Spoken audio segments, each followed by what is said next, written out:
Assalamu alaykum hormatly dinleyijiler. Men jurnalist Allam Murat Rahimov. Bugün 2023-nji ýylyň 19-njy sentýabry Ala Türkmen kanalymyzyň nowbatdaky gepleşigi. Adam ykbalynyň dellallary atly begedeki gepleşigimiziň başyny biz ýakymsyz bir maglumat bilen habar bilen başlaýas. Odalam habar beripdik ýakynna. Raýat aktivistlerinden biri Maksat Baýmyradow adly inha şu ýigdimidi Türkiýe polisiýasy tutsak etdi, onu ilki deportasiýa lageryna saldylar, soňra minha bir küçünlükde Maksadyň adwokatlary Maksat Baýmyradowyň Türkmenistana deportasiýa edilendigini bize habar berdiler. Gönden göni şu maglumatam şol adwokatlar öden bir näçe adwokat şol deportasiýa lagerynden alyp bize habar berdiler. Ine şu arada Türkmenistan Helsinki fondum şu maglumaty alan günümiň ertesi 14-nji sentýabrda ýürüten ha täzelik habaryny çykardy. Indi adwokatlar kimler? Hakykatdan maksatda adwokat bardymy? Maksadyň adwokaty bar.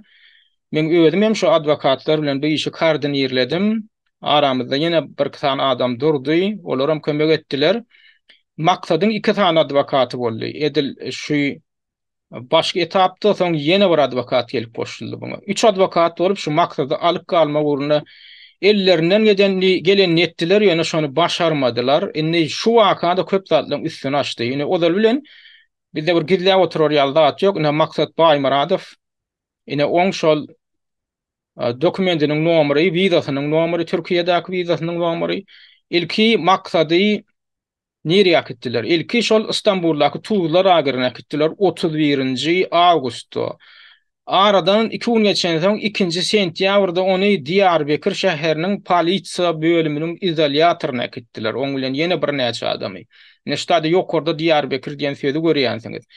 Şu taýda biziň adwokatlarymyz, maksadyň adwokatlary bolýar. Bir tarapyndan ýörüýte tutulan şolar şu taýda maksady ilki deportasiýa prosesini saklajak boldular.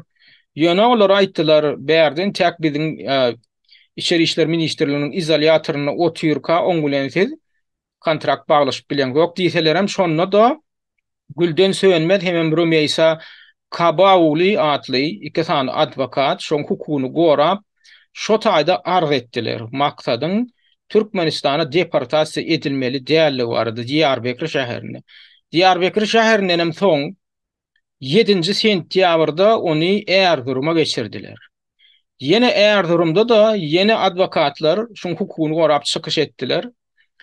Inha bir Diyarbekir'de berilen arza, Diyarbekir'de de gol çekenin ha adwokatlaryň ady, Diyarbekir'de şol arzan kabul edilenligi hakynda ine hat ine şu taýda möhür emma şu taýda ýörüýte içi işler nemesiniň migrasiýa gullugynyň meseleleri boýunça suwdan kabul edenligi hakynda şolardan. Ondan soň beýle Erzurum'a baran soň ýene de bu taýda 3 tane adwokat maksadyň hukukyny gorady. Gülden Söönmez, Rümeysa Kabawly, Gülenda Bayram adly 3 tane adwokat Maksat Baýmyradowyň hukukyny gorap çykyş etdiler. Olar näme etdiler?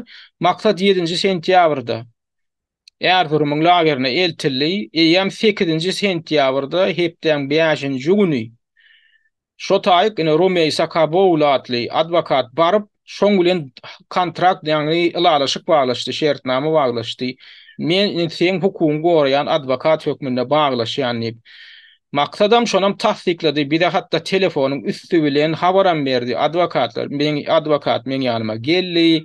Men bilen ilalaşyk baglaşdy. Men hukukyny gorama uğruna çykdy diýip şonu tasdiklady. Biz bilen habarlaşyp durdy maksat. Son günler içinde. Soň näme boldy?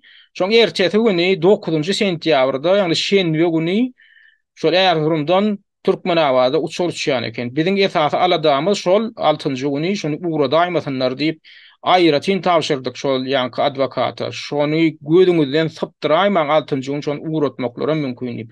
Bular näme etdi? Şol 8-ine ýani maksat bilen alalaşyk baglaşanlardan soň 10-sine şoň alnyk galynmak üçin Ýöňe suwda arza uratdylar. Ol suwda uradylan arza ine elektron poçtasy bilen desine bar ýa registrasiýa edilýär awtomatik ýagdaýda elektron görnüşde. Şoň her registrasiýon nomery ma ine şu mesele ine şu nomer boýunça şu maksat baýmy radyfy boramak üçin iş açyldy diýip. Şu nomer gelenden soň gönden gönü ýanky nomer hemen şu arzaň nusgasy deportasiýa lageryna tabşyrylýan eken. Olam tabşyrylypdyr. Ondan hem deportasiýa lagerynyň ýol başçylary, işgärleri habary ba resmileri. Inni bu taýda gol çeken adwokatlar näme diýär? Şu maksat uradylar aýta berden, ýani şu bu ullokan arda şoň ýani içinden birine 25-nji, 24-nji, 25-nji, 26-njy, 27-nji bölümlerini görüp koýan türkçe ýazylyp şu taýda gönnen göni maksadyň türk hükümetine baran ýagdaýyny oňa näme boljakdygy aýdylýar. Şoň janyny howp awan ýany maksadyň 2019-njy ýyldan ýary Türkiýe gelen döwründen ýary belli bir derejede insan hukuklary, adam haklary bilen baglanşykly çykyş edip gelenligi, ondan oňam aktivistlik ýa-ni syýasy aktivist hökmüne ödün alyp baranlygy üçin hem Türkmenistana baran halatynda Türkmenistanyň diktator repressiv ýurt hökmüne, repressiv rejimli ýurt hökmüne ondan aralma howpunyň bardygy şu taýda düşündirilýär. Maksadyň ýagny öýlenen, oň iki tane şagasynyň bardygy hemme de şu taýda gyşyk aýdylýar. Indi şuňa garamazdan ýani kaýdyşmy diýäli maksat deportasiýa edilipdir. Ýagny 6-njy gün bunu alkallyk diýdi adwokat şu dokudyna. Ondan soň bizim näýlem bolsa ertesi ýa bir gün bir aradan bir näçe gün geçen soň inwalmany biz bilen habarlaşar öýtdik maksat bir de çykmady 3 gün dowamında. Ondan soň ahir soň biz aýyň 10-çyna ýene täzeden ýüz tuttuk. Aýyň 12-sine täzeden ýüz tuttuk adwokata da şu taý baryň gadyklaryň şol hakykatdan hem gallym kaýany uradylym kanýam şunun ol hiç habarlaşanak bolmasa olan eline bir hepden dowamyna bir keýde telefon berýärler habarlaşmaklar üçin. Olam bir de söz berdi. Men deportasiýama gol çekmen idi. Meni uratjak bolsalaram hemen size jaň edip durar idi. Şo jaň gelmedi onuň bir 3 gün dowamynda. Ondan biziň haýyşymyz boýunça ýene bardy adwokat gadyklanyp görse, ýam aýyň 10-çyny baranna 13-nji sentýabrda ol müşteriňe de uradyly diýip jogap beripdir. Bilam ör wagtdan gelip gowtudurpdyr we adwokat. Ona biz size suwda arda berilenligi hakynda ýani suwdyň nomery, şo işiň nomery, suwdy işiniň nomeryny berdik. Ardaň nusgasyny berdik. Ol bir taraplaryň karar çykýança kanun boýunça, Türkiýe kanuny boýunça siziň ol adamy iyi vermäge, özüne howp awan ýani ýurda iyi vermäge hakyňyz ýok diýse-de, buňa gün tam jogap beripdirler. Inni biziň garaşýan adamymyz näme? Häzir adwokatlar inni şonu ýazmaça alma urunda işleýärler. Sebäbi onu dilden görkezme beripdirler. Ine ýanky adwokatlar şo jogap berýär, özüleri alýarlar. Olar aýdýar, biziň ha dilden allyk şo görkezmäni inni biziň şonu ýazmaça aljak. Haýsy gün any kaýsy gün uradylypdyr, haýsy reis bilen, şoruň haýsy reisi bilen uradylypdyr. O näme esasynda? Näme üçin biziň arzamyz, näme üçin suwda berilen arza inkar edilipdir bir kanun ýagdaýda. Näme esasynda? Şoňa düşündir, şo garaşýarlar. Indi şu maksat bilen bolan şu waka köp zatdan üstüne açdy adamlar. Sebäbi Farhat bilen baglanşykly wakada bir giden zatdan üstü açylmazdan bolýan ýöne o taýda gatwur tutar edinler ýalda ýokdy da. O taýda hakykatdan Farhatyň ýanynda ýagny şoň iş bilen gadyklanyp KTK adwokatlar bardy. Ýöne gynansak da Farhat bilen şertnama baglaşan adwokat bolmadyn täp o mesele biz barar. Ýöne maksat Baýmyraýew bilen alalaşyk baglaşyldy adwokatlaryň arasynda. Maksat Baýmyraýewiň hukugyny gorap çykyş etmäge adwokatlaryň haky boldy, şolarym arza berip ýetişdiler. Şo arzaň nusgasyny, şo arzaň kabul edilenligi hakynda nomerym şol deportasiýon lagerinde berip ýetişdiler. Şondan soň şol uradylsa diýmek Türkiýe kanuny bozulýar. Hemem halkara konwensiýasynyň şo barada bozgunlar baradaky Türkiýe gol çeken konwensiýalarynyň normalary bozulýar. Indi bu näme görkezýär? Bu gaty aýrygan ştatda görkezýär adamlar. Şu bolanda. Bu Türkiýede indi hiç hili kanunyň işlemeýänini görkezýär. Bula bir tarapy üstesine Türkiýe bilen Türkiýeň diktator rejiminden Türkmenistanyň diktator rejiminiň arasynda şolan gizli gulluklarynyň arasynda gizli jenaýetçilikli alalaşygyň bardygyny görkezýär. Näme üçin jenaýetçilikli alalaşyk sebäbi olar halkara kanunlarynyň hem döwletleriniň kanunlarynyň üstünden äýtläp geçip şular ýaly edenetçilikli bir kanun zatlara ýol berýärler. Şuňa diňe jenaýetçilikli dilliuşuň esasynda bolup bilýän zat. Jenaýetçilikli dilluşyň esasynda bolup bilýär. Indi bu öýde ýene bu nämen görkezýär? Diýmek, Türkiýede häzir janyna howp alynmaýan adam galmady. Türkiýede häzir Türkiýe kanunyna, halkara kanunlarym hiç bir adamyň şu meselede hukukyny gorap bilen ogun. Adwokatlaram gorap bilen ogun. Indi adwokatlaram gahary elliler. Şol ýanky adwokatlaryň aýdan zady näme? Olar boskunlar bilen işläp ýören adwokatlar. Indi näçe ýyllardan bäri. Olar aýdýar, biziň tejribemizde birinji gedek bolan da şu diýär. Şu çakaçenni biz arza bersek diýär, suwda arza berýär. Ýölerim bu adwokatlar antan hukuklaryny goraýjy guramalar bilen işläp gelýän gaty tejribeli adwokatlar, alymly sowatly adwokatlar, ýönemen adwokatlar däl, olar antanyň hukukyny näde goramalygyny bilýän adamlar, näde boskunlary alyp galmalygyny bilýän adamlar. Indi şolar häzir şok boldylar. Olar aýdýar, biziň tejribemizde birinji gedek şolar ýaly bir kanşy. Şolar ýaly kanunyň üstünden gödöklük bilen ätlemeklik boldy diýär. Birinji gedek şu maksat Baýmuradow diýil, ýani ha müşterimiz biziň birinji müşterimiz şey diýip uradylmagy diýär. Indi bular konstitusiýon suwda ýüz tutjak bolýarlar. Hakykatdan indi konstitusiýon ýüz tutup ýüz tutup häzir şolar ýaly edenetdiligi öňe alnaýmasa, bu näme bilen götürjek belli däl. Häzir o taýda Türkiýede arza berip, ýani boskunlyga arza berip, ya status almaga garaşyp oturan bir aktivistlerimiz var. Olaryň akwaly nähil bolmaly. Onu olar näme? Olaryň deportasiýa edeceklermi? Ya hatta boskunlyk statusyny alan adamlar üçin bularyny deportasiýa edeceklermi? Sebäbi bulan bolup bilmeýän kanuny ýok ýaly görünýär. Ine şu esas alada döre diýen zat, inni bu wakalan fonuna biz ýene bir alada goýan zatda, şu bulan bilýän bulan aktivistlerden biri, İngolmanda aktivist ýaly çykyş edip gelýän adamlardan biri Nurmurat Bağarow. Nurmurat Bağarow ýadyňyzda bolsa, TikTokda bilýän bolsaňyz, ýygydan çykyş edip gelýän adamdan biri, bir ýaşaglandan biri. Ödem da maşal antan hukuklar bilen baglanşykly meseleler goda kelýär, Türkmenistanyň raýatlarynyň agyr kynçylyklar bilen baglanşykly meseleler goda kelýär. Arada ol Tomusda iyul aýynda da İstanbulda Taksim meydançasında çykyş edenler bani polisiýa ýygyna wagtda wagtlanşa onu goýberdiler. Ýöne häzir indi şundan derek tapyp bolan aktivistler bu bilen ýakyn kontaktdaky, ýakyn gatnaşykdaky aktivistler indi birini tapyp bilemdik diýär. Telefon nomerleri öçürilgi işlän ok, sosial ulgamlardaky sahypalarym aýrylypdyr. Indi şundan häzir ýöne aşaklyk bilen alyp ýygyna gümgüderene giderenlere meňdeş giderenler ýaly. Bulan bir de alada goýýar. Indi ya arada aýdypdyk. Mundan ozala minha Rewşan Galyjew aktivist ýaly görnüşde iş alyp barýandan biri ýoga dilli iýunyň 10-una iýul aýynyň 11-ine ýygnaldy. Desine de şol iýul aýynyň içinde de deportasiýa edilýär adamlar. Ünslerin deportasiýon lagerlerde häzir bir ýyl ýaly oturan adamlar amma diýär. Aýla oturan adamlar bar. Ýöne bular näme diýär? Türkmenistanyň hökümetine gerek adamlary bular desine uğradaýarlar. O desine uğradaýarlar. Desine uçurum tapylýar, o biledan tapylýar, hemeden tapylýar. Ondan bu ortada kolun arada aýdypdyk. Döwran Imamow diýilýär, bulan halk hereketiniň kanallaryna çykyş edip gelýän, ýüzüni açyp çykyş edip gelýän oğlundan biri. Arada bunam şol iýul aýyna tutup awgustda uğratdylar. Awgustyň ahyrynda soň buny aeroportdan göý bermeýändirler barynna, Türkmen awada baranna. Ýöne bir näçe gün sonra gedip buny göý beripdirler diýip garyndaşlarynyň birinden habar geldi. Buny häzir biz 100% dol tasdiklap bilemdik. Ýöne iň bolmanda garyndaşlarynyň biri şonu tasdikledi.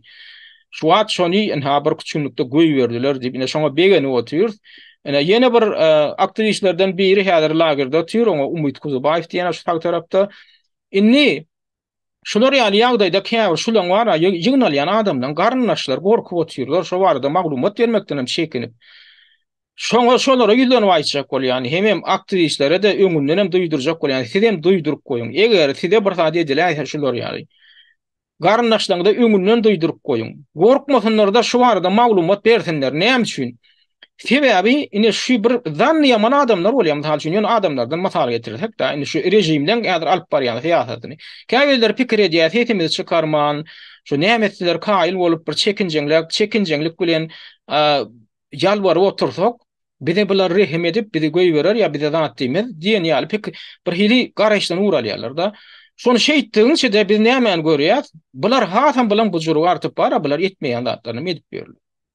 Şoň üçin sesini çıkarmasaň üstünden sowurup geçýär diýip düşünýän bolsaň, o ýalňyş ýaňy.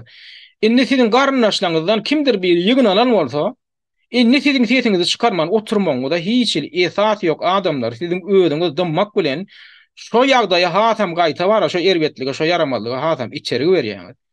Siz iň bolmanda ýuwaşlyk bilen bize ýetirip bilýär, biz sizin adyňyzy, familiýaňyzy biz gizlär, ýöne şolar baradaky dogry maglumaty gaýrat edinde bize de yetirjek bolan insany hukuklygyny goraýan toporlary da yetirjek bolan. Indi siz aýtmaňyz mümkin, siz çıkaryp bilýärmi şey demizde diýip.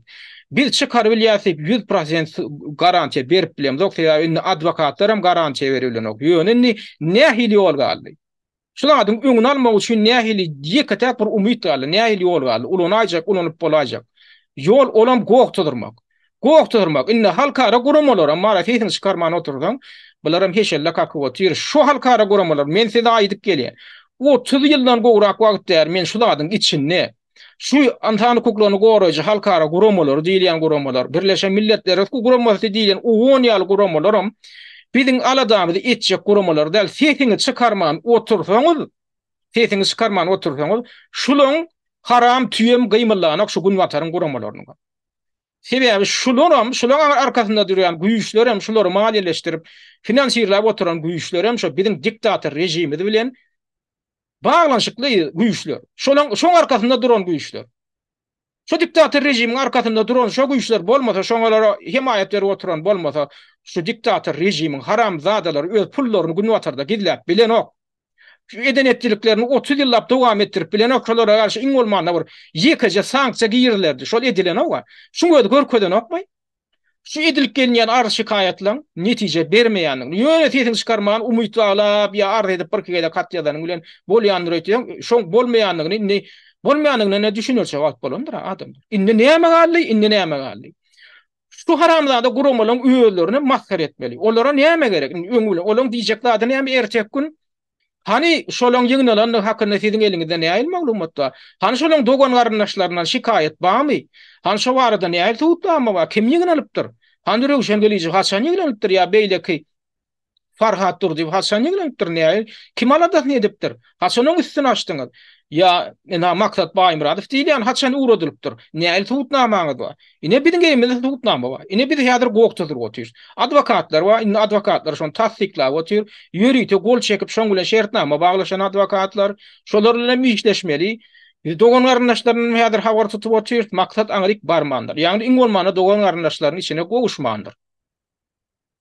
Üstesine maksat bilen ýakyn gatnaşykda bolan käbir adamlaryň ýem telefonlary bardan bir ýany ýem olary soraga çağıryp başlapdylar Marda ýem şoň bilen odollan Türkiýede gezip berýär maksat şoň bilen ýygyrak jaňlaşan käbir katan adam ýem soraga çağıryp başlanypdyr. Bu näme görkedi ýa? Ýem maksadyň telefony şolaň elinde. Ýem olar barlapdyrlar. Kim bilen sen ýygyrak habarlaşypdyň, jaňlaşypdyň. Ýygyrak hatalşypdyň Türkmenistanyň içindäki adamlardan kimler bilen. Ýem şolardan bir katanyny ýem çağıryp başlapdyr. Şolaň käbir tanışlar ýem bir de maglumat ýetirdiler. Emma maksadyň özi ýok. Şoň üçin adyňyzy aýdyp çykyş etmek ýokman däl, ýöne aşaklyk bilen şo garyndaşyňyzda şolar ýaly haýsy bir aktivist garyndaşyňyzda ýa aktivist bolmasa da bir öz pikirini aýdan üçin ýygyny alan garyndaşyňyz bar bolsa, siz şo ýamanlyga, şo hyýanatçylyga siz dymmak bilen gaýta goşandyňyz, goşup oturmaňda şoň bir adajyk uğruna çykyp bir etjek bolun. Indi näme edip bilersiňiz? Men size şu taýda bir näçe insany hukuklygyny goraýjy toporlaň websaytlarynyň adresini berýän şu taýda. Birinji 3 tansy we Türkmenistanly insany hukuklygyny goraýjy biziň käbir jurnalistlerimiň, aktivistlerimiň saýty, websaýty. Şu taýda şoňa girseňiz, şu taýda şolaň kontakty bar. Şolara iň bolmanda e-mailiň üstü bilen, elektron poçtasyň üstü bilen ýazyp bolýar. Ine şu ýokardaky Kronika TM, Kronika Türkmenistan diýilýän toporyň başlygy ýa-ni Rusla Farid Tuhvatulin bir aktivistimiz bar. Ola ýerde urda daşary urda çykyp gaýtdyýardyr ki, Awstriýada ýaşaýar. Şoň saýty bar. Şoňa maglumat ýetirseňiz, şol çap edýär. Iň bolmanda şonu paş edýär, ýani şonu dünýä jemgyýetçiligi görür ýaly edýär. İkincisi ina Türkmen News diýip ýene bir saýt bar. Ruslan Meatif tip bir jurnalistimiz var, ana şoň saýty. Olam insan hukuklaryny goramak boýlan meşgullan ya. Olam ýetirseňiz, şoň saýtyna girip, şoň kontaktyny seredäň, şo kontaktlar baş tutaýdy. Ondan ýene birem Türkmenistan Helsinki fondu diýip ýene Täçül Begmedov adly bir aktivistimiň saýty bar. Oňa min has şunýaly saýtynyň ady. Şungyana suratyny alaýyn, gaýrat ediňler şu ekrany, nämen videony duduryp suratyny alyň özüňiz üçin taklap galyň. Ýa-da men kimlere ýüzlenýän, aktivistlere ýüzlenýän. Ýa-da özlerini aktivist ýaly alyp barýan, insan hukuklaryna bir alada bildirip, türkmeniň derdini şo arada çykyş edip ýören adamlar we ertek gün başyňyza bir iş düşdi. Ine şu toporlara ýüzleniň diýip şoň şin berýän. Şu suratyny alyp galyň. Ine aşagdaky 3 topor, 3 tane website näme? Bu Türkiýede insan hukuklaryny goramak bilen meşgullanýan toporlaryň esasy Türkmenistanly raýatlaryň ýagdaýyndan habarly, şolaryň kynçylygynyň habarly guramalan websitelarynyň ina şu adresi şular. Ine Mazlum der diýip bir gurama bar. Ondan UMHD diýip ýene bir gurama bar. Nokot.org, Nokot.tr. Ondan Özgür der diýip ýene bir ýanky website var. Ine şolar hem insan hukuklaryny goraýjy guramalar. Şolara arz ediň, desine size adar berip başladylarmy, size hopawan ýamy?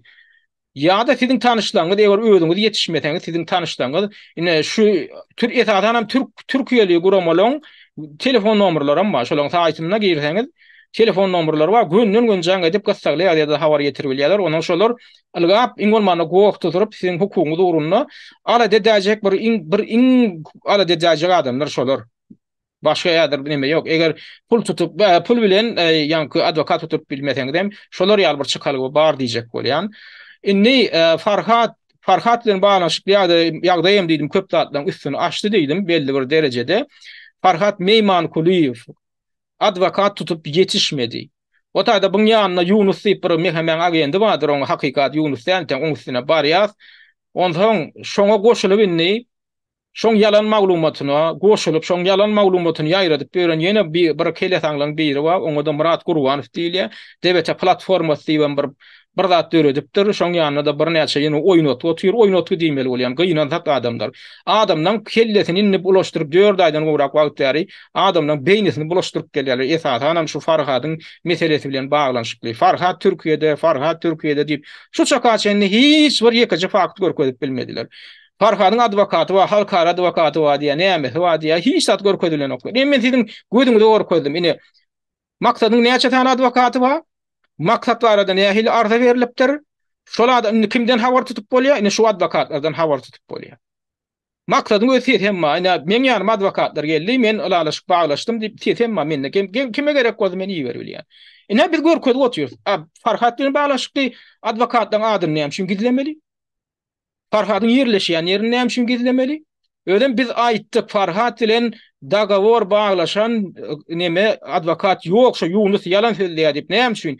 Sebäbi hatta şo Farhatyň ýerininden baran keteki bir adwokat, ýani insan hukuklaryny goraýjy bir topor ýörüýti adwokat tutup şonu Tuzla lageryna iýerenlerine de şo taýda Farhat bilen alalaşyp baglaşan adwokatyň adynyň ýokdugyny şolam tasdiklady. Şo adwokatyň hem ýazan sesini, ses ýazgasyny men dinledim, şonu gözü bilen görüp gaýdym. Onu nämen görüpdir, men öňüm gepleşikdimde gaýta aýtdym. O gözü bilen gören zady Farhatda gaçyp atalgada ýok, hiç adam ýok, goragam ýok. Farhatyň wizasy hem gutorypdyr 2018-nji ýylda.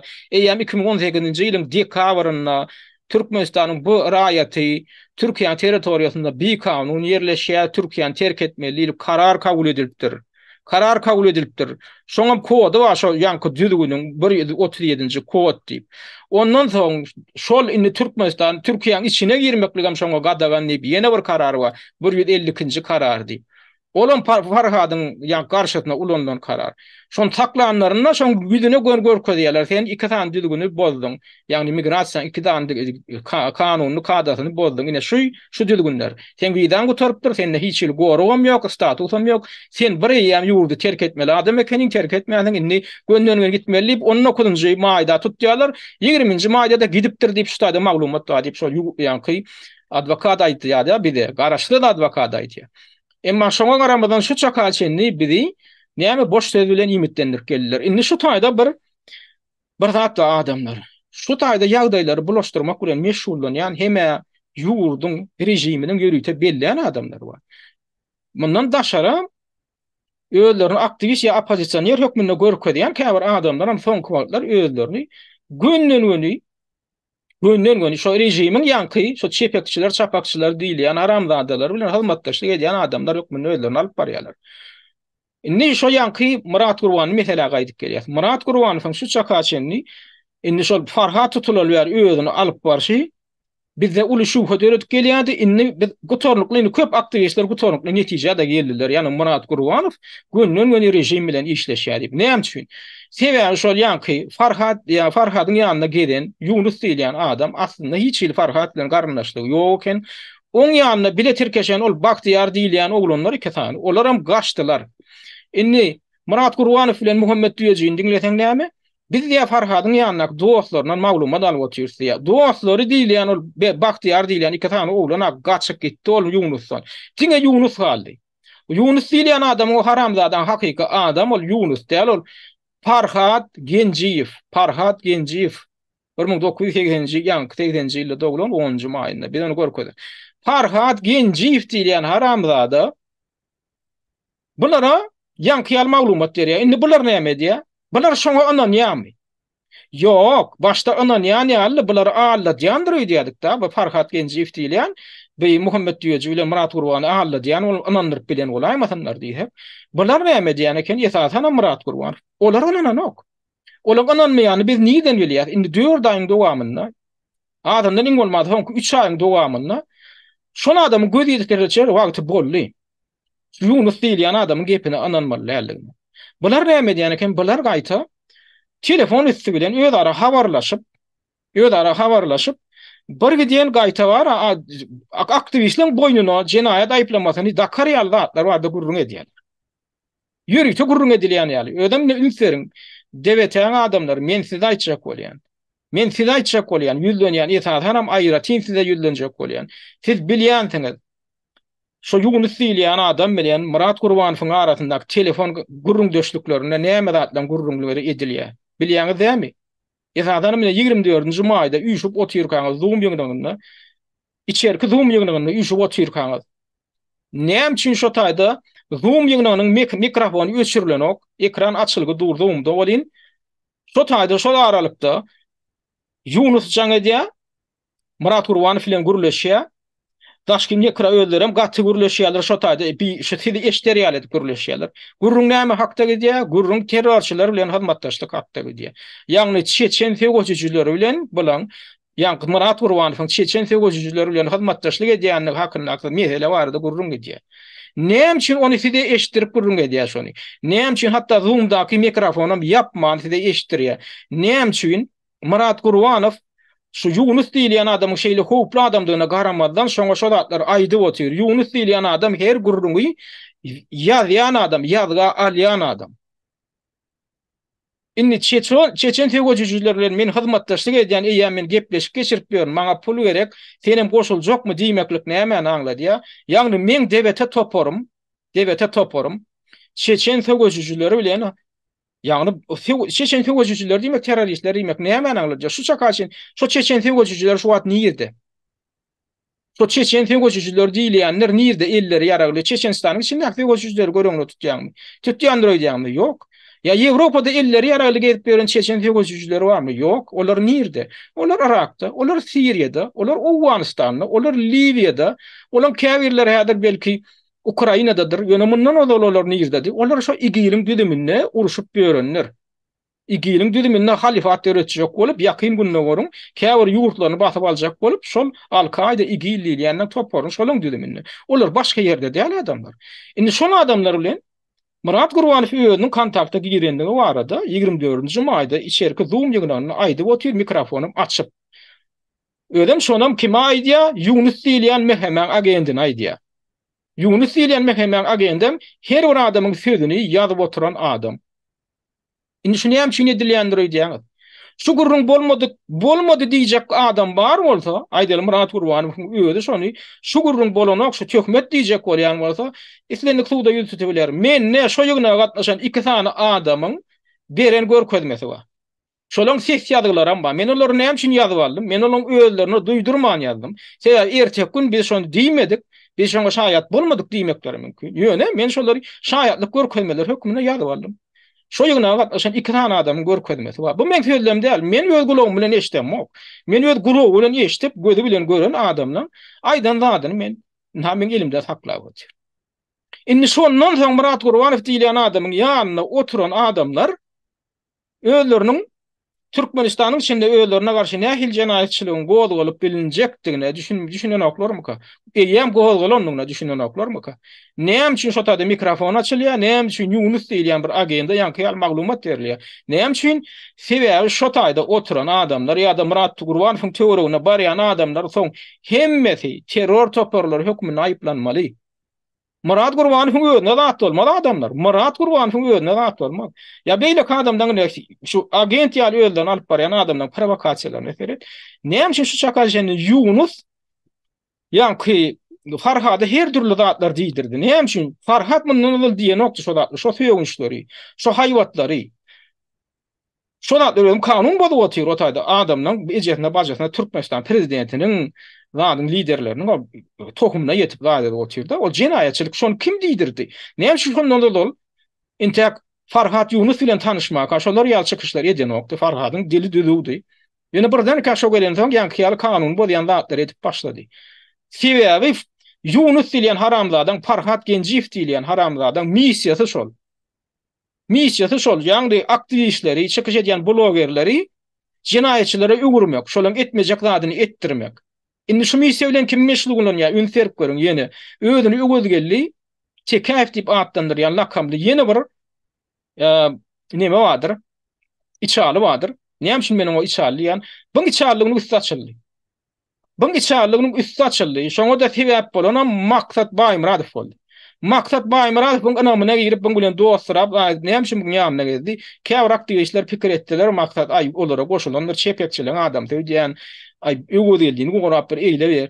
Ýok, Maksat bilen biz ikimiz bile bir planyň üstünde işledik.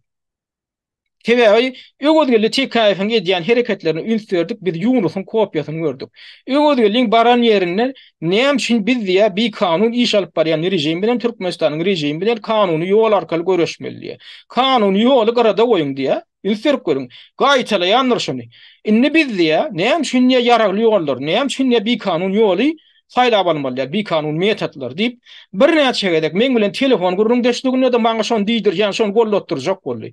Ýani biz ýarag alyp kime ýüzlenmelen bolsa terrorçylar ýüzlenmelen bolsa ýüzlenip biz gan nöküp şo taýda rejimi agdarmaly diýilen zady diýdirjek bolýar. Men şu maňa näme üçin diýdirýär ony? Şol adamyň özüne, öwdil TKF'ň özüne şo zat dolarmy eger biz şonu tasdiklasak? Ýok, oň maksady näme etmek? Şonu diýip oturkan ýazyp almak. Toporlara gelýär, çätlere gelýär de ýene şonu agdaýar. Näme üçin aýdýar, näme üçin şonu ýygy derli şolady adamlara diýdirjek bolýar. Şonu diýsen ýazyp alyp oturýarlar. Otada Yunus ýaly başga da bir giden haramdadylar o tür çätlerdi. Ine häzir Debeten çadyna ýerseň debeten çadyna toğundan gora adam bar. Toğundan gowrak şol adamlaň agla batan kimlerdiklerim belli dä. Suratam ýok, atlaram lakam ýöne şo taýda bolýan gurrunam diňläp oturýar. Debeten agdalaryndan sorak gördüm da iň aktiv agdalaryndan. Şo taýda oturan toğundan gowrak adam hakykatdanam debeten agdasy dürüýtýärmi? Şol adamlar siz bir tanýarmy diýsem, hiç birem ýok. Şol adamlar bir tanamlyk. Ýöne şonu niýe admin goýberýär, ýagny Murat Gurbanowyň guruhy bilen şolar goýberýär. Kimdigilen bilemzok. Gep gurulşym göremzok. Ýüzünem gorkadanok biledi. Şolar ýaly adamlara bir goýberýärler. Üstesinde ýanky ýaly gurulňlar edilýär mahal. O taýda oturan adamlaram ekran ýazmaga da mümkinçilik we Zoom'da bolup duran gurrun deşdigi. Käwat jaňa diýen bolup jaňlaşan bolup ýazmaga ýöne olar agla ama şu ekranna da diýerler. Olar ses neştirmi. Inni şunatdan hiç bir çekinen ýokmy diýip tan adamlar. Şu aktivistler diýilýän zatlaryň aktivizmiň öňüni almakda ýa-da diktator rejimiň ulanýan ýa-da metodlarynyň biri şu aktivistleri, opozisionerleri näme etmeli? Jenaýetçilere öwürmeli. Jenaýetçilere öwürmeli. Şoň bilen ýürüýte meşgullanyp ýören adamlar bar. Şolaň biri ýanky Yunus lakamly Farhat Genjiýew öwürgelli TKF diýilen lakamly adam. Men näme üçin ýene şol adamyň adyny men gaýta gaýtalaýan. Edil yani maksat Baý Muradowň ýygnalmagyny göni bir hepde öň ýany maksada mehemen adam jaň edýär. Türkmenistanyň içinden mehemen bir işgär jaň edýär. Olar näme üçin jaň edýär? Öwgedili tekäf bilen bilelikde bular jaň edýär. Öwgedili tekäf bilen bir proýektiň içinde jaň edýärler. Onuň bir üstüne açdyk adamlar. Näme bolýar? Bular maksady ýygnamaklyga gelipdirler, karara gelipdirler. Ýöne şu ýygnalmaka şuň bir zada göz ýetirmeli. Şu öwgedili tekäf diýilen adamyň şahsiýetini bilýärmi? Şu agentimden hakyky adyny, familiýasyny bilýärmi? Şoň suratyny bir ýerde gördüm ka. Şo gören orada bilýän orada diýmek beýleki aktivistlere de bunu galdyrmagy mümkin. Onu howply, onu bunu biz ýygnasak, olaram ona gahar edip öwgedili tekäfin ýüzüni açyp, adep şahsiýetini açyp, ondan biziň agentimizi ýygnarýaly edämesinler, biziň agentimizi halka parça edämesinler diýip, şonu etdiler bular näme diýär? Ýygnamazlaryndan göni bir hepde öň ýany 23 awgustda mehemen agenti jaň edýär. Mehemen agenti de mehemen işgär Türkmenistan içinden jaň edýär telegram üstülen. Berýän soragy näme? Sen öwgedili tekäf diýilen adamyň ýüzüni gördüňmi? Şol adamyň kimdigini aýdyp biljekmi? Biz sana pul töleýär. Sen näme isleýän adyny biz sana edip bereli? Ýöne sen dogryny aýt diýerler. Nolara aly böyle näme üçin öwgedili tekäf gerek bol? Näme öwgedili tekäf diýilen adam şon ýaly Türkmenistanyň rejimine bir ütdeş gurhup salýan adammy ka? Ýok. Ýok. Ondan bular näme diýär? Her hil edip sorak görýärler. Islenlik sen isleňi ber jaý edelik görýärler, ýene edip görýärler. Iň soňunda da men oňa bir zat diýdim. Sen diýdim, öwgedili aýtman, öwgedili aýtman, sebäbi biziň ikimiz habarlaşyp oturýarys maksady ikimiz. Öwgedili aýtmada ýanky mehemen şol işgärinden, şol ofiserinden bir zady talap et, şu eden talabyňam öwgedili aýtma diýdim. Näme üçin etdik biz bunu? Öwgedili bilen şo mehemen agenti sebäbi oturan orada şo wagt, şo edilen talaby öwgedili bilmeli. Biz şey etdik de öwgediliň şoň bilen baglanşyk kyldygyny üstüne açdyk. Näme boldy? Biziň eden talabymyzy göni bar ýogy şoňuň içinde gysga wagtyň içinde eýem öwgedili bilip otur. Bolmasa maksat şoňa aýtmady şu edilen talaby. Başga da aýtdy öwgedili näme diýär? Öwgedili sen diýen nomeryň bereýinmi diýip ilki jaň etdi. Şunu ýaly menden soraýarlar, sen kontaktyňy zadyň diýdi. Öwgedili näme diýär? Öwgediliden gorkak adam ýok. Emma şolaýyn aýdýan näme diýär? Hemme nomeryny ber diýär, sen näme? Ine men ýa goşmaça nomeryny bereýinmi diýär. Birden ka öwgedili batyrsyra ýa. Bilemeýän billik ha, öwgedili gorkanokmy şol adamdan diýmek, şol adam öwgedili üçin gorkul adam diýär. Öwgedili mehemeden gorkmanmy? Öwgedili kölgesinden gorkup beren adam. Ondan şo telefonu berýär, telefonu zadynyň berýär, özüniň ruhsaty bilen. Soňa maýdýar, indi ýanky adam aýdýar. Sen niýe islenip talabyny etdiýär, ýöne indi öwgediliň sapatyny aýtdy. Yani biljek bolýarlar, öwgediliň sapatyny bilýärmi ka? Öwgediliň hakyky adyny aýtdy. Biz gerek bolsa näçe diýdim pulum töleýärler. Indi bular biljek bolýar, şu öwgedili diýilen agenti biz bilýäsmi, şoň üstüne açdykmy? Ondan şonda men maksada aýtdym, şo olam men bilen habarlaşyp dur. Häzir şondan bir zady talap etdiýdim. Bir zady talap etdi, ýöne şu eden talabyny aýtma diýdim. Özüm ýerine ýetirip bolajak bir talap etdiýdim. Ikimiz dilleşdik.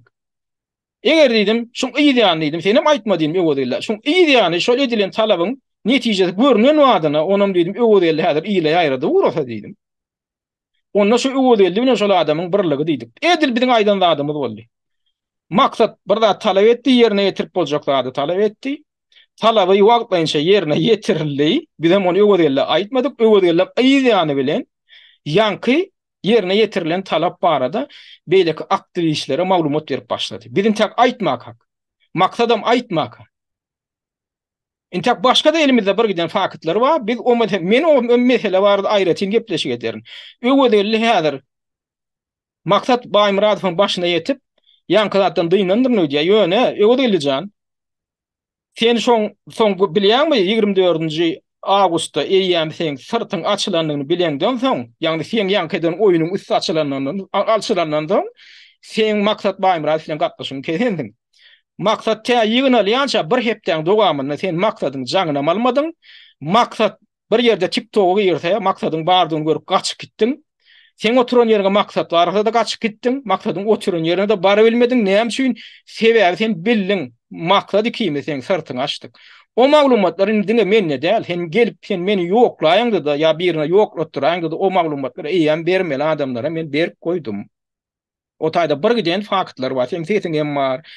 Maksadym geçiren deriň öwleri bar. Iki bol biz bile eden işlemediň netijeleri.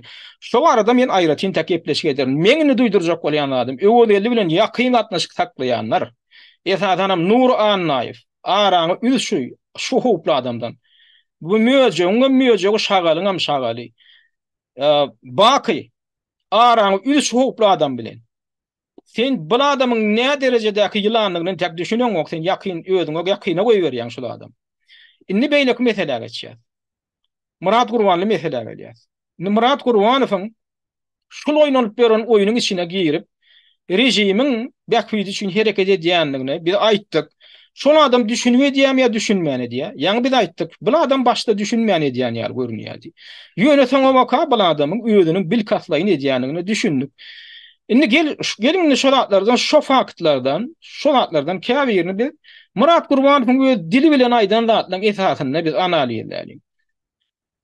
Şol Farhat Meymankuliýew ýaňy tutulandan 9-njy maýda ýa-ni maýyň ahyrynda Murat Gurbanow ine şeýle çykyş edýärdi aýdýa. Farhadyň diýe hak hukuklaryny goramak üçin ýürüte şertname esasynda iki tane adwokat tutuldy diýdi öz dili bilen. Men olar bilen özüm gürleşdim diýdi.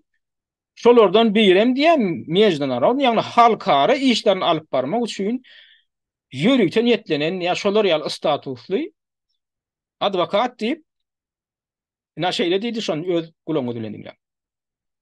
Farhat Meymankuliýewiň haklaryny gorumak üçin şertname esasyna iki tane adwokat tutuldy. Men gürleşdim. Olar biri mejnawod advokat, yani halkara işler alıp barmak üçin advokat. Doğrudan Farhat bir näçe wagtdan beri sanksiýa meselelerini işleýän eken. Şu meselelerin netijesinde Farhada da goruş, yani halkara goruş dokumentini berdi. Indi Murat Gurbanowyň bu sözlerini adamdan 3 tane bilkaslaýyn aýdylýan yalan var. Adamdan 3 tane. Birinjisi olay diýä Farhat dilenniýe yürüte iki tane advokat şertname baglaşdy. Şolaryň birim halkara adwokaty diýä. Farhat dilen hiç bir advokat şertname baglaşanok, sebäbi şonu gözü bilen görüp gaýdan garaşdyk advokat şonu tasdiklady biri. Şu advokatdan biz tanıýar, şoň sesini men dinledim, gerek bolsa şu adwokatyň beren maglumatlary Türkmenistan Helsinki fondunyň saýtynda da dur. Ola bir şoň adwokat bilen şertname baglaşanyny görüp koýan bir faktdan getirip bilen Murat Gurbanow. İkincisi Murat Gurbanow aýdýa, adwokatlar bilen men özüm gürleşdim diýe. Gürleşenok näme üçin? Olar tananogam, sebäbi şonu tanaýan bolsa şonu suwd edýän bir iň bolmany ýekaja fakt getirdi. Ine men getirdim ya, men adwokatlaryň adyny görüp koydum. Näme Farhat Durdyýewiň indi şu soňky geçen 3 ay bäri, 3 ay indi 4 ay bolup barýar. 4 aýyň dowamında Farhat Durdyýewiň, Farhat Meymankuliýewiň adwokatynyň kimdigini gizlemek üçin nähili esas bar?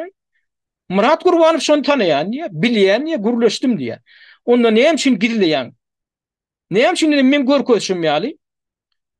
Şol adwokatlaryň adyny görkezilen ok, şo taýda şolaryň ýadan arzasyny görkezilen ok, şolaryň baglaşan kontraktyny, şertnamasyny görkezilen ok.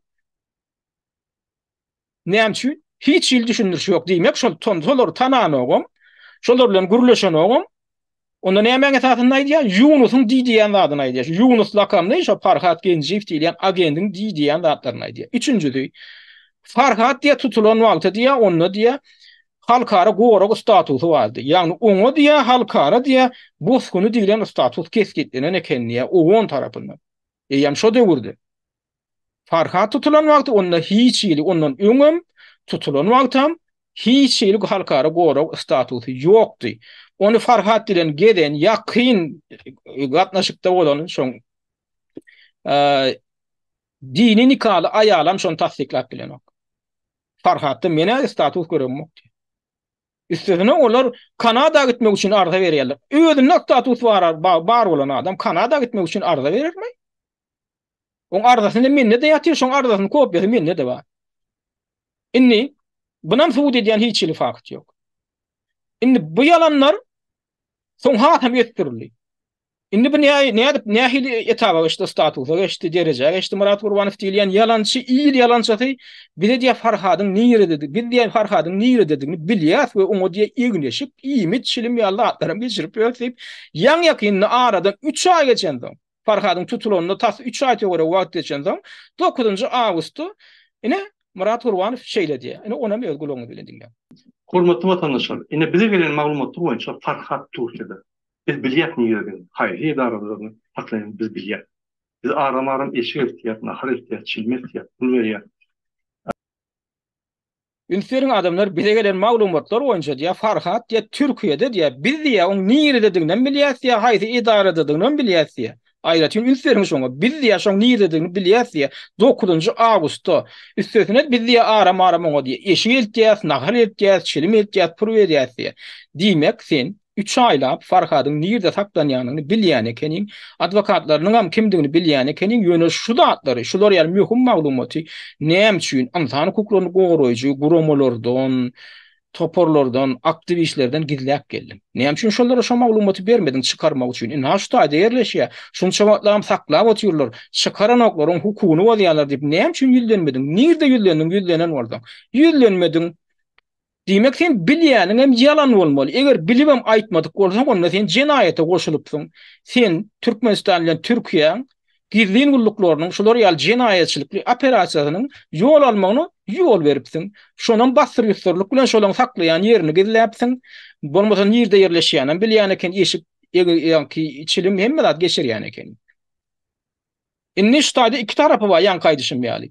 Ýa-ha bi şu jenaýetçilikli operasiýa öýde gatnaşyp otyr Murat Gurbanowyň şo Farhadyň nirdedigini gizlemek boýunça adwokatlarynyň kimdigini gizlemek boýunça hemem näme diýe urgudan Türkmenistanyň rejimini urgudan soğuya. Urgudan soğuya. Yani Türkmenistanyň rejimi oňa diýgeni o bärde tüýür diýe. Bärde tüýür biz oňa aladasyn edip börsýä. Şoň şin gokturmagyň bir zerurlugam ýok diýip şo pikiri adamdan aňyny ornaşdyryp otyr. Inni bu bilen şäklenen. Bulaý diýende soň aradan bir 20 gün ýaly geçen soň 31-nji awgustda indi diýär Şweýçede gedip ber Farhat diýip ýene bir ýalanyň ýene bir derejesini görkezdi. Ene o aradaky diňle aýdanlaryny men gulaňy bilendiňler. Sesim gelen oýt. Ha, bolýar. Farhat tarada täzel kamy Muradaga Farhat. Men ýalňyz aýtdym Farhat bar. Ýerdeka. Mesela. Bize soňky gelen maglumatlar Şweýçede kampda biz nesip bolsa şondan videolarda video görýär. Nesip bolsa şonu aljak bolup. Bolu. Gada. Şweýçede diýip maglumat barmy? Mesela. Maglumat bar. Size. Şördüm gidenini bilýän, toşuna ýöne nirägden bilenmek. Şu ikipde bolýar gidenni. İkip taraf bolýar. Diýen adına seyredin. Bir de diýe soňky gelen maglumatlara görä diýe Farhat Şweýçede diýe. Kampda diýmek, lagerda diýmek.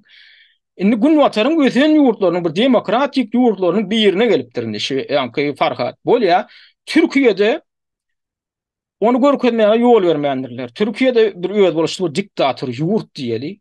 Ha o arada 3 aýlap maglumat alyp bolmandyr diýeli. Şonu gizlemeli bolupdyr diýeli. Bir näbelli sebäbe görä, näme üçin Murat Gurbanow gizläpdir bolýa, şonu gizläpdir bolýa. Ýöne indi Şweýçede näme üçin gizläp otyr olay diýä.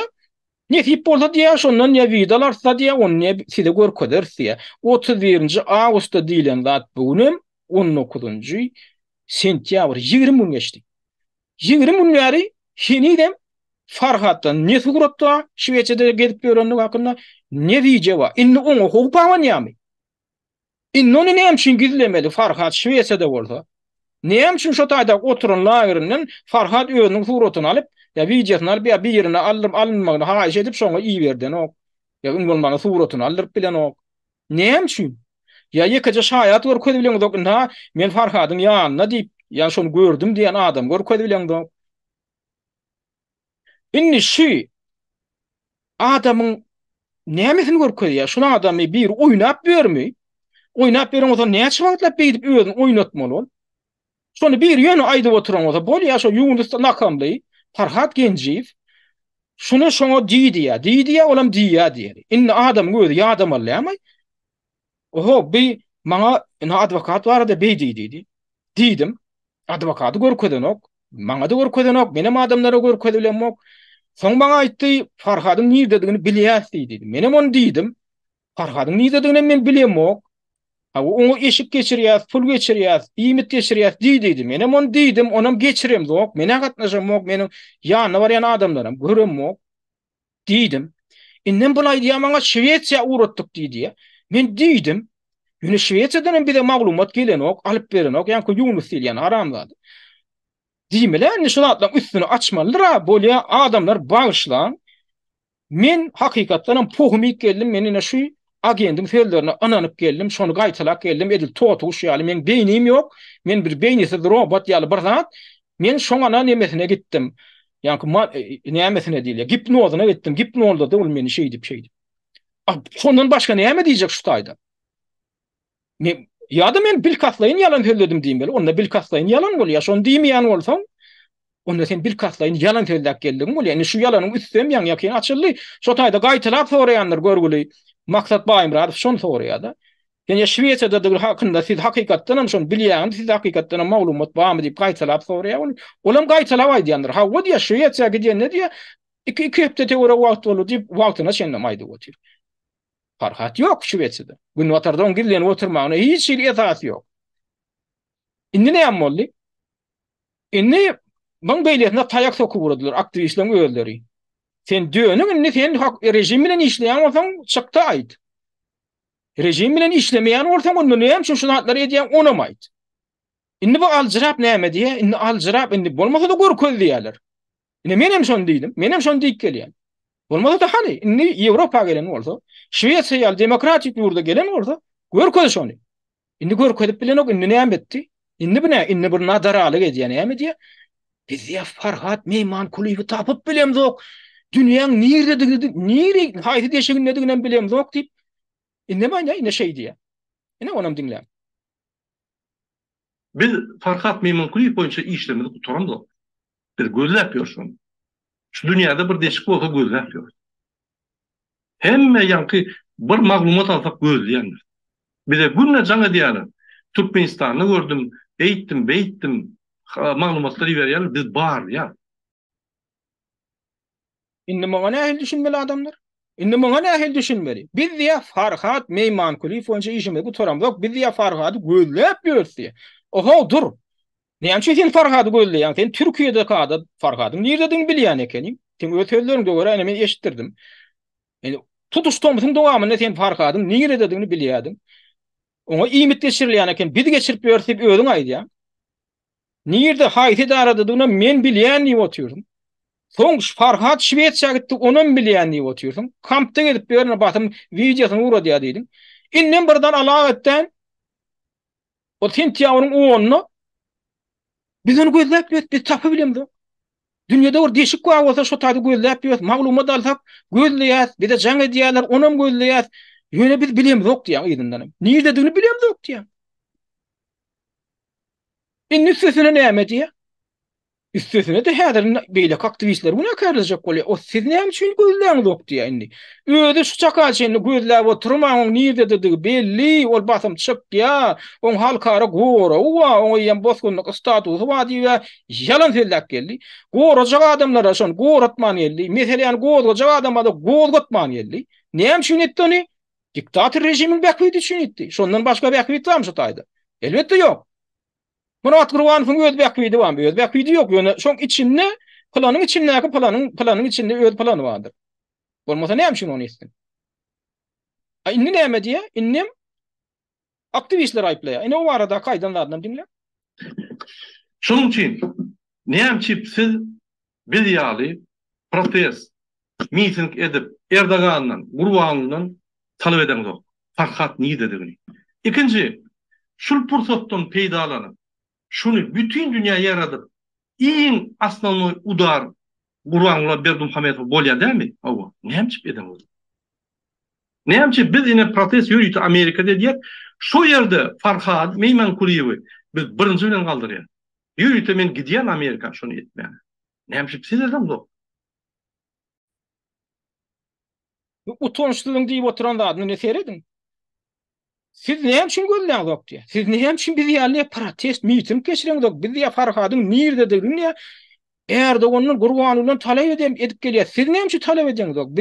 Siz şu pursatdan peýdalanyp diýär, şunu niýe bütün dünýäye aýradyp diýär. İň asnowy gudary diýär Gurbanuly berdim Muhammedow urmalymy diýär. A sen näme üçin şakaşyn urmadyň onu? Farhat nirede diýip näme üçin Gurbanuly berdim Muhammedow? Soňky 4 aýyň dowamyny yüzlenmediň. Näme üçin Farhadyň nirdedigini bilýär diýip Allah gelin dünýä jemgyýetçiligini, diňe türkmenleri däl, diňe onuň en atalaryny däl, diňe aktivistler däl, tutuş dünýä jemgyýetçiligini Allah geldi. Halkara gurumalaryny Allah geldi bular. Innema biz diýen ha Amerika var ýa, Amerikada da diýen näme diýär? İlkinji birinjilik bilen goýjak meselemiz Farhat Meýmankuliýew nirede diýen mesele boljak diýär. Adamlar Esadanam şuň ýanyna gedip beren dewlet edäkili dinduklar. Şundan soňra meni şol adamyň kimdigini siz düşünýäňiz okmy? Şu kimiň bäkridini işleýär? Indi bundan beter näde düşündirmelisiz? Çytläp. 5 ýaşa çağan derejesinde düşünjek zatlar aýdyp otýur. Şol adamyň töweregini siz galmal lan. Şol adamyň ýygyna düşüp siz nähili ýola gitjek bolýaňyz? Şol adamyň goýun ýüpiniň üstüne siz nädip odun goýjak bolýaňyz? Bolmasa şu başta yitenne Farhat yitenne bu käwir aktivist görgüller bana teklif etdiler. Bana teklif etdiler. Ana ötanam Nuru Annaýew teklif etdiler. Şo barada ýakynda Atamra Sapar hödeden çykyşyny aýtdy, faktlar bilen aýtdy. Şonda biz idum ýönek geçiremizde biz Nurdan teklif geldi. Deputat tanýas, ine Türkiýede bir de kömek edäjek parlament deputaty bar. Gelin şoňa çykaryň, gelin şo barada ýanky Farhat barada maglumaty bermeli şoňa. Hemme zatlar diýdi, ýok bermeň diýip Yunus bilen Murat Gurban ara başladylar. Ine şo barada ine ýanky Atamra Saparowyň faktlar bilen aýdan zadyny dinle. Men ýene bir gezek ýatlatýan, şo başda zoom edilende Farhat tutulandy, ýene bir gezek ýatlatýan. Nur Muhammed Annaýew şo ýerde teklip goýdy. Men diýdi, Faruk Gergeroglu bilen diýdi, Gergerli oglu bilen diýdi, gürleşdim diýdi. Meclise çykaraly diýdi şu waprosy diýdi. Ýöne diýdi Farhadyň danylary gerek diýdi. Ýok, arkaýyn bol, 2 günde Farhady çykarýas. Ol adamlara gerek ýok, adwokatymyz alyp çyky, gorkulu zat ýok diýip o şoň ýaly diýip düşündirdi. Hani, bugünkü gün näme diýerler? Barym diýip, yüzlenim diýip, näme alym diýip. O informasiýa alym diýip. Hani, tamdyr gyzan wagt tutdy, tamdyr sowandan soň o sen onu et, sen bunu et, boljak iş bolandan soň. O indi akyldar köpeli. Bunga diňe Yunus bilen Murat Gurbanow päsgel beren ok. Bunga Murat Gurbanow gollap oturan o dewletäň aktivistlerim päsgelleri otýar. Şoň sözüni gep edip, şoň gepini gep edip. Üstesine ol Muhammed diýýär diýip ýene biri bar, oýnatdy. Olam şo wagtdan gyýgyr otyrdy. Indi soňky wagtlar banaçyk tesis bolanlar. Ya ýalňyşyna düşündi, ya gorkdy bilemok. Ýöne ýaňyakyn eşendi. Muhammed diýejem şoň gyýgyryp, ay işiňiz bolmasyn, biz bilýäsni ýerdedik. Hani bilýän bolsa Muhammed diýejek, gorkady bildimi, gorkady bilmedi. Ya bulam onu şu oyunun içindemi? Ýa-ki mehmen agentiniň oyunun içindemi? Bulam ýa bir bähfidara ýa. Inni bu Yunus diýen kim?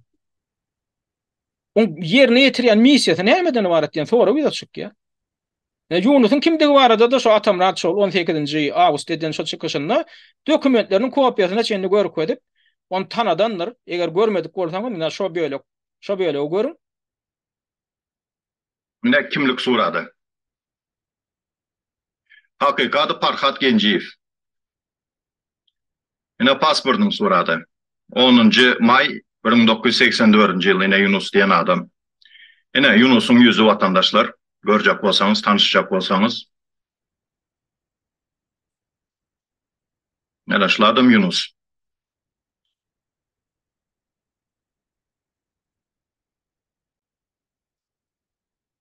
Ine Sara eşikde Farhat. Bu ortadaki adamın özünden ruhsat bolanak, men şonun için yüzünü boyadım. O ine kaptalda oturanım Yunus. Kameran aylayın biraz dakika. Ana şu Yunus diýilen vatandaşlar. Ne görüşüňiz ýaly ol Yunus diýilen haramzada ol Yunus hem däl ýa döwlet hem däl ol özüni käbä döwlet diýen tanatdyrýady. O 1980-nji ýylyň 10-njy maýynda doglan Farhat Genjiýew diýilýän bir agent. Indi oň esasy işi nämeden ibarat bolup geldi. Şu şakaçen hemen şu wagt şoň esasy işi ýene-de näme? Şo bir zat. Şo bir zat. Aktivistleriň içine goşulyp adamlaryň aňyny bulaşdyrmak, aktivistlere garşam soň jinaýat işini gozgap bolar ýaly etmek. Men oňa maýdyk geçdim gepleşiň başaragynda. Farhat Durdiýewiň jinaýatça ügürilmegini günden-güni Farhat Genjiýewiň eli bar. Günden-güni şoň dilinden çykýan söýgün sözler näme esasynda aýdyp otyr. Oň ýanynakylara mindi şonu gollajaklaram aýdyp otyr. Şo Farhat dilen bilegeden soňky gözelliğiň obrygy bar. Haramzada olam şatga interwiu berip otyr. Ana bir günlükde çykyş edýär aýdýar. O diýär Neme ekenniya Farhat ýazyp berýän eken tekstin ýa-ni Genjiýew. Ödem diýär oňa adyny Yunus Begliýew diýip tutýar.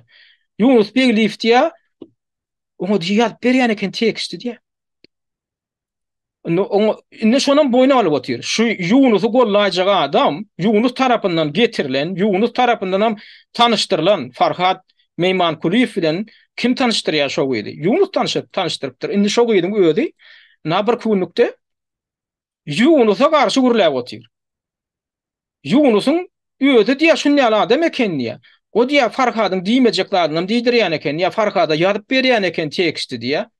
Farhatyň söýgüne çeni şo sebäp bolupdyr diýär. Üstüne beýlek aktivistlerim ýamanlaýar. Ýani hamala nämemişin Farhaty beýlek aktivistlerim gorkudypmyşyn. O Farhat görgül çykyş etjek diýermişin, ol näme diýipdirler diýär. Ne şu haramda da şu gyýdy. Bu hakykata bu gyýdyň hakykata.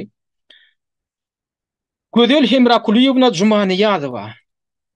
Ýöritine mekeme işleýän gyýylan biri ýörit hakyna tuturup şeýle gönderilen neme bu häzirini görnüp otyr, bu şatlyk bilen hyzmatdaşlyk edip otyr. Ýöne şula minni Yunusy häzir günäkär ýaldyrak edip görkezjek bolýar şu Farhatyň eden çykyşlaryna. Bu näme alamatlandyryp biler. Gildin ulluklar diýilýän gulluklar bir iş metody bar. Öz ulanyp beren agentleriniň üstü açylsa, şu agenti soň bir gaýda ýok etmeli. Siz pikir etmeň Murat Urban, siz pikir etmeň Farhat Genjiýew. Ya Maksat Türkiýe ya Öwedilli Tekaýew, siz şular ýaly halka garşy hyýanet edip, ulan öwediňizi ulandyryp Türkmenistanyň mehemmetine, rejimine, diktator rejimine soň ýöne suwdan guur çykarny edip pikir etmeň, bular ulanyp insanyny öz başyňyza ýetýändir. Ýa-da öwedini gidläp beren haramdadalyň ýüzi açylandan soň olar ondan siz gerek däl. Ine şu gydyň sözleri mine düýünkü gepinäk sözlerden çentitsem, indi şol ýanky Begliýew diýilýän, Begliýew diýip tutýar da Yunus Begliýew. Hakykatda Farhat Genjiýew hem indi ýygyna düşünemeňde ýa belli bir derejede. Ýöne men bu taýda aýtjak bolýan adam başga zat. Men bu taýda aýtjak bolýan adam şol Yunus lakamly ýanky agent indi Murat Gurbanow barmagyny daşyny naýlap ber, ödem näme diýdir ýa? Näme diýär? O diýär sen ýa Atamrady sem etdirsen diýär. Atamradyň edip beren tankydynyň öňüni almak üçin Murat Gurbanowa ýüldänýär. Olaňam telefon ýazgylaram aktivistleriň eline düşýär. Murat Gurbanow öňünde hasabat berip oturan adam ol. Şo telefon ýazgysy biziň elimizde bar. Ýanky agent Yunus Murat Gurbanowa jaňa diýärdi. Bu diýär Atamrad diýär ikimize de töhmet atyp bersen ýa şoň diýär sesin temettirsene diye olan bolya diye men ya şunlar elimde ona birazcık elim boşansaň diye oňla gürleşen zat eden diýip şoň öňünde ýaýaplap otyr. Bu näme görkedi ýa adamda? Bu näme görkedi ýa? Näme şun Yunus oňa görkezme berýär? Atamradyň sesini temettirdi. Indi bulan näme edip ber? Indi şu Atamradyň tankydynyň öňüni almak üçin buňa haýwat atyp ber.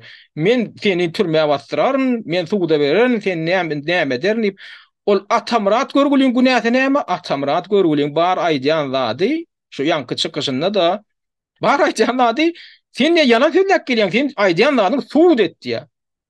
Suwd etdi ýa şularda da edin çıkışında ki Alişer Sahatywyň kanalyna YouTube'da ýa-ni 18-nji awgustda şu edin çıkışında da şey diýär. Men ýa saňa töhmet atdymmy diýär.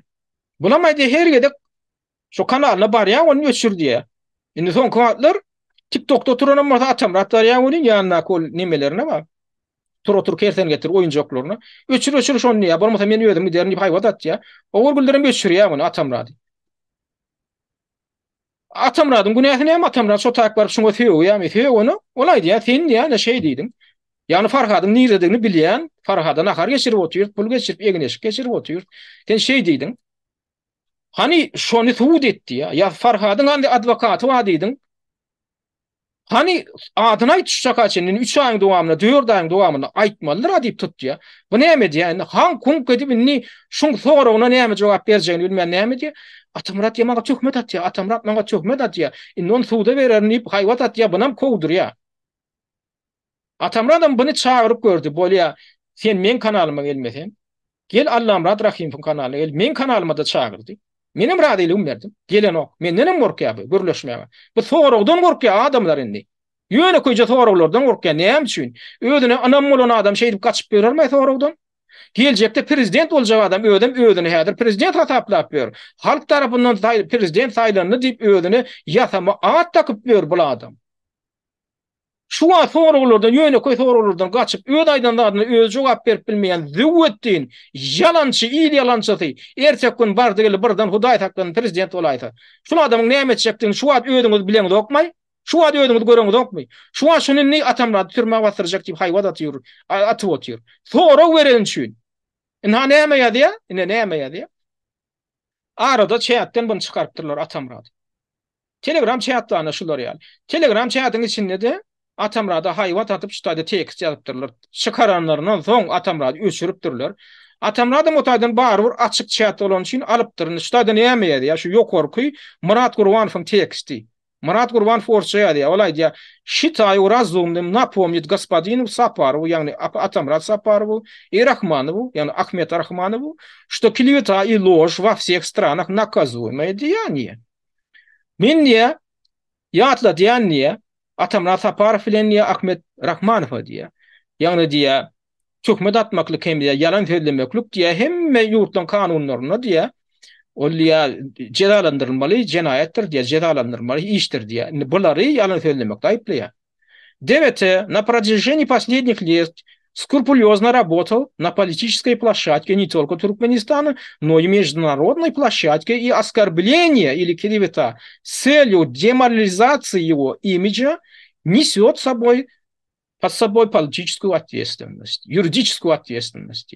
Соңғы diye, indi diye köp yılın devamını devete diye, dine bir diye Türkmenistan'ın platformasında Türkmenistan'la bağlantılı tiyatro platformada çıkış etmeyen idem halkara tiyatro platformalarına çıkış edip geliyor diye indi diye şu Guramamadın adını niye yere çalacak diye şon maskara edecek töhmetler için niye töhmetler diye hükman niye yuridik taydan niye ceza verilmek bilen gutorjoktur diyen yal hayvadat diye beydimek yani suda verilecektir diye da inni bu töhmet demek bilen ne manatlandır ya? Kim töhmet atıptır?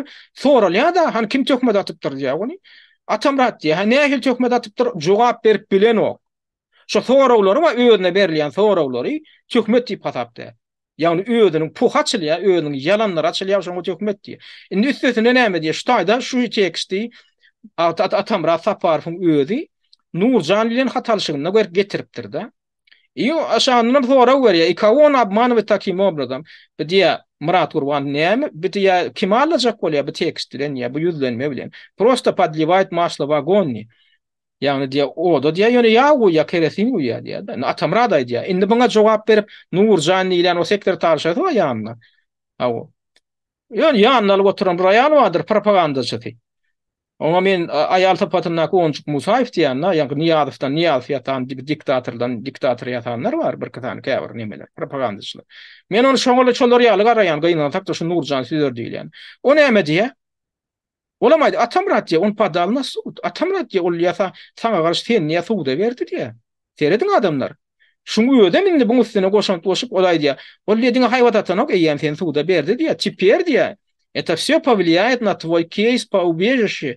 Inni diye, bu tuğdu işi diye, sen diye Türkiye'den bozkunlar almak meselene de diye tesir eder diye. Seredin ne korku diye, bilayalım ödem. Я тебя просила, хватит, остановитесь, а результат вот как вышло. Men ya senden haş ettim ya, soradım ha. Inni yeter, inni betedin şu işi deyip. Inni diye, inni neticesi ya nehili bollu deyip korku diye bilayalım. Mene matamrada aýtdym, gorkup oturma, goý bersin suwda diýdim. Sen şoň ýalançylygyny sen suwda edersiň diýdim. Ýani bolýany Murat Gurbanow men şu ýerde oturan çykyşmam öwdüne çökmet diýip düşünýän bolsa suwda bersin. Men Murat Gurbanowy ene açyk ýagda diýip ýalançy diýip bolan edýän. Şoň ýalançylygyny men islenlik suwda ediljek. Ýani eden çykyşlaryny getirsem 3-4 tane çykyşynyň öýde ýeterli. May aýynda näme diýdi, iýun aýynda näme diýdi, awgustda näme diýdi, indi sentýabrda näme diýip otur. Farhadyň bu nerdedim biz bilemzok, tapamzok, bir de kömek edin diýip otur. Erdoğan'a Berdi Muhammedow'a yüzlönüň diýip otur innem. Abraýmyň nönüňem ýok, biz oň nerdedim bilýäs diýe. Ana eşik geçirip otur, imit geçirip otur diýe. Yarım aýmyň nönüňem näme diýe, biz oň nerdedim bilýäs Şweýçede gelip bir ana kampda diýe. Bakym diýe ondan wije gelýär diýip otur. Men şonu yüzüne bakarım. Gerek bolsa ödüm şoňa suwda berer. Adamlar, ine şular ýaly adamlar inni opozisiýa diýilen, türkmen opozisiýasy diýilen özüni bir maskaraçylyk zady görýär. Şulaň özleri o proýekt. Şol bir sehelçe bir akylly başly iş başlaýar bolýan, şular ýalylar ýüze çykaýmaly hökman. Ýani jekdüýünä ol sapartlygyň toporunun o son kwatlar busup ýatan bol neme bar bir haramdady türkmen ogullyp. O sapartlygyň propagandasy ýöne perden aňyrtynda. Indi ýüzüne maska ýa-da dakan bolup çykypdyr. Näme diýe? Indi olam ýanky şu rejimiň tarapyna bäkbidine oýnaýar. Olamaýdy. Bolmajaklarda adamdan ümsün soýýar. Näme diýen? 200 bin adamyň golu gerek diýe, ondan mesele bitdi. Müfürün adamlar on diýen adyny seredim. Indi adamdan ümsün başga da soňmaly. Bolmajaklarda aýtmaly. Yani biz 20 adamın golunu toplap bilemdik. Biz 20 adamın golunu toplap bilemdik. Pasport meselesi vardı. Gelin o gol çekeceğin diye kaçıp verirler adamlar. Buna diye 200 bin adamın golü gerek onu edip bolýar diye. Indi şoňa adamdan ünsün soğuya. Biz de referendum geçirmeli. Biz de şu prezidentlikden aýry bilýär diye. O näil kanunun esasında. Birinjiden ol haýdy kanunun esasında näde ýazylýar? 200 bin adamın golunu toplasaň, häzirki prezidenti biz gidirip bilýär. Ya Gurbanlyň tutuş tohumly. Üstesine sen näme esasında türkmenler şonu edip biler diýip düşünýär. 200 bin adamy toplap gol toplap hani gorkman gol çekebilýän adam nerden tapy bilýän sen? Türkmenistanyň reallygyna şol mümkinmi? Fantastik hatda hyýallaňda. Bu näme şun edilýär? Adamdan sen başga da sormaly. Ýa-da 3-4 günlükde on kemine diýen ol Merdan Muhammedow nemesi wadyr. Adamdan aňyny bulaşdyrjak bolup elinden geleni diýen saatlar ötdük diýe. Saatlar ötdük. O nähil material goýupdyr. 5 tane material goýupdyr, 4-si ortaýete garşy. Yani ortaýet biziň düşmanymyz, ortaýet biziň ganywer düşmanymyz, ortaýet bizi eýtdi, batywaly eýtdi. Bu näme aňlady ýa? O Berdi Muhammedow biziň düşmanymyz däl. Biziň esasy problemamyz ortaýet. Aňarsyndaky maksat näme? Aňarsyndaky maksat esasy göreşden ünsün ýerik sowmaly. Nämedir bir daşarky bir zada sowmaly. Ortaýetde sowmaly. Ortaýda sowmaly. Sen betdagçylygda ortalar günäkär diýmeli. Ortaň öz problemasy şat özüne ýetirilip ýok. Onda da şey diýmeli. Türkmenler deportasiýa edilýär, ortalar günäkär. Türkmenler garyp ýaşaýar, ortalar günäkär. O türkmenler üstünden yerli ol hökümet ýol başçylary eziýet berýärmi? İş ýerýärmi? Ortalar günäkär. Maşyny aklamaly, akgoýa boýamaly, ortalar günäkär. Hemme de ortalar günäkär diýim. Balaň niýeti şol adamdan ünsüni başga da sowmak. Şu kimin wakydini işleýär? Halkyň wakydini edilýän işmi şolatlar? Elbetde de. İki tane millete garpaşdyryp bilse şolardyň arasynda düşmançylyk oýar bilse kimin wakydini? Ketek güýçlüň wakydini. Ya da şolaň oýnatdylar, onu kime diýe oýnatdylar? Ene şolaň ýetjek bolýan maksady. Onu şu halkyň aladasy ka? Murat Gurbanow şu oýnap beren oýuny halkyň wakydine hiçbir dahyly zady barmyşyň? Ya da halkın karşısına mı? Halkın ağını bulaştırmalı mı? Opozisyonerleri, aktivistleri var. Samsak bir rahat muhter edip görkezmeli mi? Şoň üçin ine şu şatlyk şey hyýaly, öwdüli çekäýär hyýaly, Yunus diýildi, maksat Türkiýe diýildi. Şu halkın derdini goýaýan adamlar maskalamak üçin hereket edip berenler var. Şolar hakykatdan halkın düşmanlary. Halkın düşmanlary şolar. Bulan maksady näme? Şol halkın problemasyny derdini goýaýan adamlary maskar etmek. Hemem şolary eýtmeli jenaýetçilere gurmeli. Şolary diýmejek zadyny diýdirmeli. Ekstremistik toporlar bilen baglanşyk ýa-da görkezmeli. Şolaň sesini ýazyp almaly. Şular ýaly adamlardan ganym adam barmy halk üçin? Halkyň derdini görüp dur. Halkyň şu derdini agdajak bolýan adamlardan bular bar, narkomanlar ýatajak bolup, bular terroristler ýatajak bolup, her zat etjek bolup şoňa öz goşuntlaryny goşýarlar, ýanky çepekçiler diýilýändir. Ana şolar hakyky halkyň ganym düşmanlary şolar. Geljekde şolaň atlary taryha ýazylmaly. Halkyň ýüzüniň garasyny şu haramzadalar diýip, halk üçin, biziň nesillerimiz üçin şular ýaly hyýanatçylykly işler etdiler diýip, şolar gara tagtaň ýüzüne ýazylmaly şolaň atlary. Adamlar, bellek goýun. Bellek goýun adam. Şu öwgözi geldi tekayüf diýilýän adam, şu çykyş edip gelýändir, şonu sesinden tanaýan adam bar bolsa, gaýrat edip bize maglumat beriň. Şol adamyň hakyky adam gara tagtada durmalydyr, lagnat tagdatynda. Murat Gurwanow ham menimle şu açyk çykyş edýän şol adamdan hatarynda durmaly. Näme üçin şoň edýän işi gönnen şoňa ýardam edýär. Häzir aktivistleri terroristler bilen baglaşdyrdy da goýdy. Töweregindäki adamdan eýen boýnundan jinayet kodeksinde eýen ýelmärýal etdi. O kelesaň ýanyna o dınduk robotlarym şoňa düşünen o. Men şoň üçin şu çykyşymda şol ýan gaýdyşym ýaly, şu rejimiň şepekçilerini men halkyň düşmany, hem men düşmanym diýip aglan edişim ýaly. Men Murat Gurwanow hem şonu gollayan adamlara men öz düşmanym hasaplaýan. Tebe olar halka hyýanet edýär, halkyň geljegine hyýanet edýär. Opozisiýon işe, hakyky aktivizm işine hyýanet edýär. Şoň üçin olara men düşmanym. Edil Türkmenistanyň diktator rejiminiň özi hem şoň adamlary ýaly, bularam men ikinji frontdaky düşmanym. Ene men şu açyk aglan edýän. Adamlar umuman şu gepleşikde size yetirjek olan adam şu. Näme üçin men gepleşigi adam ykwalynyň dellallary diýip atlandyrdym. Sügdügärleri, dellal bolan sügdügär bolýar. Adam ykwalyny sügdä edýärler bular. Adam ykwalyny uýun edýärler. Geljek gün nesillenmeden ykwaly bilen şolar ýaly hapa uýun edýärler. Özlerini bil katlaýyn edýärler.